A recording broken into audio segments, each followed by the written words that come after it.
बीड जिल्ह्यावर सध्या ड्रोनची दहशत आहे असं म्हणलं तरी वावगं वाटणार नाही. गेल्या 15 दिवसापासून बीडमध्ये ड्रोनचे जे घिरटे आहेत ते घालताना पाहायला मिळतात. त्यामुळे वडोणी परिसरातलं चिंचाळा गाव असेल, हरिश्चंद्र पिंपरी असेल, वडगाव असेल, अक्षरशः या गावातले नागरिक रात्रभर जागी राहतात आणि दिवसा झोपतात. त्यामुळे उदरनिर्वाहाचं जे साधन आहे, जी शेती आहे, तीही ओस पडण्याच्या मार्गावर आहे आणि अ, हे सर्व ग्रामस्थ आहेत चिंचाळा परिसरातले आणि हरिश्चंद्र परिसरातले. अनेक वेळा शासन दरबारी तक्रार केली, मात्र ड्रोन नेमके कुणाचे आहेत हे अद्याप स्पष्ट झालं नाही, समोर आलं नाही. त्यामुळे अख्खं गाव, अख्खे ग्रामस्थ जे आहेत ते दहशतीत आहेत. बातचीत करण्याचा प्रयत्न करतोय, ग्रामस्थ माझ्यासोबत आहेत. काल काय झालं होतं? काल जे ड्रोन फिरतोय हा म्हणजे कालचाच विषय नाही हा. जवळपास 4-5 दिवस झाले वडोणी तालुक्यामध्ये हे एक भीतीचं वातावरण झालं. ड्रोन कशामुळे फिरतोय, काय फिरतोय, अनेक गोष्टीविषयी चर्चा होतात. कोणत्या माध्यमातून फिरतेत, काय फिरतेत ह्यामुळं सर्वसामान्याला ह्याची एक दहशत निर्माण झाली आणि एक ह्याचा विषय झालाय कारण झोपत नाहीत. आम्ही कार्यकर्ते या नात्याने त्यांना सगळ्या गोष्टी जरी स्पष्ट सांगत गेलो तरी त्यांच्या ते लक्षात येत नाही. मग त्यामुळे हे शासनाच्या दरबारी जर काय होत असेल किंवा वडवणी पोलीस स्टेशन अंतर्गत ज्या बी विषय आहे हा त्यांनी दखल घेतली पाहिजे आणि इथलं सर्वसामान्याला जी दिवसभर काम करायचं आहे, रात्र लोक झोपत नाहीत, फोन येतात आणि त्यांना सांगितलं जातंय की हे ह्याच्यामुळे फिरतंय त्याच्यामुळे फिरतंय ह्याचं एक निरीक्षण होणं काळाची गरज आहे. किती साधारणतः ड्रोन इथे येतात? कशा पद्धतीने घिरट्या? काय वेळ साधारणतः असतो ते? असं काही आकडेवारी सांगता येणार नाही, पण फिरतात आकाशात अचानक दिसतेत, अचानक गायब होतेत. त्यामुळं परिसरातले सगळेच लोक घाबरलेले आहेत. घरात जात नाहीत, घराच्या बाहेरच झोपायला लागलेत. संध्याकाळी संध्याकाळी रात्रपर्यंत उशिरापर्यंत जागे राहायला लागलेत. याच्यामुळं पोलीस प्रशासनाला बी विनंती आहे की याच्यामध्ये लक्ष घालावं, याचा काय आहे तर उलगडा व्हावा. काल तुम्ही एक तरुण पकडला होता. हो, तरुण नेमका पकडला. संशयित होता, कसा होता? तुम्ही त्याला बांधूनही ठेवलं होतं. मग पुढे आमचा काय केलं? आमचा संशय होता म्हणून आपण पकडला होता. त्याला हाणमारी झाली तर पुन्हा पोलीस गाडी बोलवली. आपण पोरं आलते सगळ्या म्हणलं हाण नका आता एवढं बाईस माफी मागून घेऊया. पण ते रोज बी दारू प्यायचं, हे करायचं, ते करायचं, ते मग त्याच्याकडे काही साधन सापडलं, काही ड्रोन किंवा काही वस्तू सापडल्या त्याच्याकडे? ड्रोन फॉन काही नव्हता. पण त्यानं आपल्याला संशय ड्रोनचा. पण हे रोज बी यायचं, कधी बी कोणा टायमाला यायचं आणि कोणा टायमाला असे नखरे करायचे.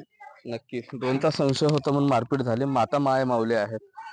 किती वाजता झोपताय रात्री? अहो रात्री 7 वाजताच ते 2 गोळे. आता त्या माणसाला धरल्यापासून तर डबल डबल यायले ती. एक पांढरा कलर दाखवतोय, लाल कलर दाखवतोय ना हिरवा कलर. 3 कलरचे ते गोळे फिरतेत. आता आम्हाला म्हाताऱ्या माणसाला काय वाटतंय चांदणी पळायला लागली आहे. आता हे असे तरुण म्हणते तर ही चांदणी नाही, हे इवाईन पळतंय, कोणी म्हणतंय ते गोळा आहे, कोणी म्हणतंय कशाचं रिमोट वर आहे, काय आहे, काय सांगतात लोक. मग आपण ऐकतो. अन्न भाकरी स्वयंपाक करावा, डालून ठेवा आणि रोडवर बसा आणि हे असले बारकाले ताने बाळ घरात कोंडून ठेवावा. हा मग आता एखादं जर दर्जूनच जर मिळलं तर ह्याची भरपाई कोण सरकार करेन का काय? भीती भीती वाटते हे सगळं बघून. हा भीती वाटते. भीती वाटते सर. भीती वाटते. 12 वाजता बसत आम्ही तर 12-1 वाजता सगळे बसले. ते एकामाग एकच येतात ना त्याच्यामुळे आम्हाला भीती वाटते. लहान लेकरं वगैरे त्यावेळेस कुठं ठेवता? लहान लेकरं घरात असते तर हो घरात ठेवतात लेकरायला, आम्ही बसतो बाहेर. लेकरायला बघून भीती वाटते ना त्याच्यामुळे बाहेर आणत नाहीत लेकर. आजी किती वय आहे? तुम्ही पण जागताय का रात्री? हा जागाच लागतंय ना. लेकरा बाळासाठी ढोर जनावर आहे, वरून फिरतय तर काय आपलं होतंय का काय. कुणी म्हणतंय पावडर फेकतेत की त्याच्या मागच बाया जातात.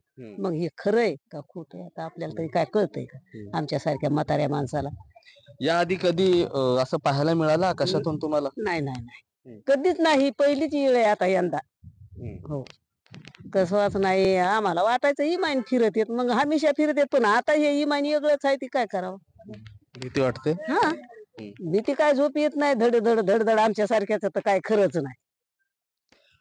बघा 1.5 वर्षाच्या बाळापासून तर 70 वर्षाच्या वृद्ध माऊलीपर्यंत संपूर्ण गाव परिसर जे आहे ते दहशतीत आहे. बीड पोलिसांना TV9 च्या माध्यमातून आवाहन आहे, नेमके ड्रोन कोणाचे आहेत, कशासाठी फिरतात याचा तपास आता पोलिसांना घेणं गरजेचं आहे. ड्रोनच्या माध्यमातून कोणीतरी पावडर फेकतं आणि त्यामागे महिला बेहोश होतात अशी आख्यायिका या गावामध्ये आता पसरत चालली, अशी अफवा पसरते. त्यामुळे महिला वर्ग जो आहे तो रात्री बाहेर निघण्यापेक्षा तो घराच्याच कौला धरून तिथं बसते. त्यामुळे कुठंतरी आता याच्यावर ठोसपणे शासन प्रशासन शासनाची गुप्त शाखा बाहेर पडून याचा निरासन करणं गरजेचं आहे, याचा खुलासा करणं गरजेचं आहे. कॅमेरा पर्सन अक्षय रडेसह मी महेंद्रकुमार मुधोळकर, TV9 मराठी, चिंचाळा, वडवणी.